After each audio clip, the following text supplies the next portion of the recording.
Breakthrough, I think, is the right way to put it, Alicia. This is the sort of dynamic prosecutors have been looking for from the start. Remember that Fani Willis sort of has made her name doing RICO. Her most well-known one before involving educators. There were 35 people charged. By the time it got to trial, there were 12. And the initial plea prompted a cascade of 3 or 4 more in pretty short order. Everyone now kind of looks around and wonders what the evidence that Scott Hall will bring to bear. There are 4 people involved in just Coffee County, that episode. But there's also Jeff Clark, most notably, who had an hour-long conversation with him on January 2nd. He's got to wonder if Hall will be talking about that now.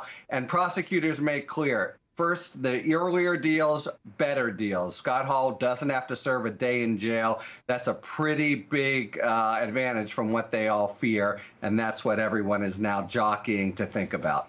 Were you surprised to see Trump now saying he won't ask to move the Fulton County proceedings to federal court? Yes, I was. I predicted otherwise, but when I think about it, I don't buy the theory that, oh, it was going to be difficult. Trump is fine with long shots. I actually think he prefers to be in state court, and the most likely reason is he's got a Republican Federalist Society appointee who I want to say has been exemplary.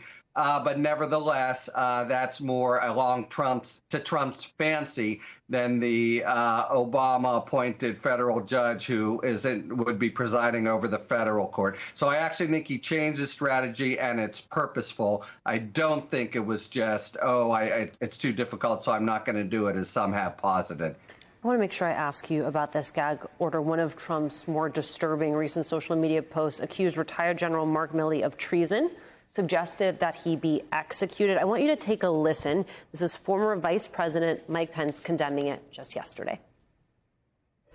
Donald Trump's recent comments regarding General Milley were inexcusable. I mean, that when you think of General Milley's incredible years of service in the uniform of the United States, to make the kind of statements the former president made are just unacceptable.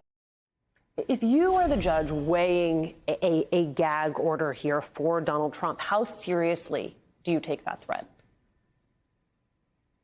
Oh, well, I mean, the problem with Trump, he's worse in a way than a mob boss because he can incite his followers, and he has incited followers to make attacks. The exact thing happened with the judge in the case. He said terrible things about her, and then someone in Texas calls up and says, we're going to kill you.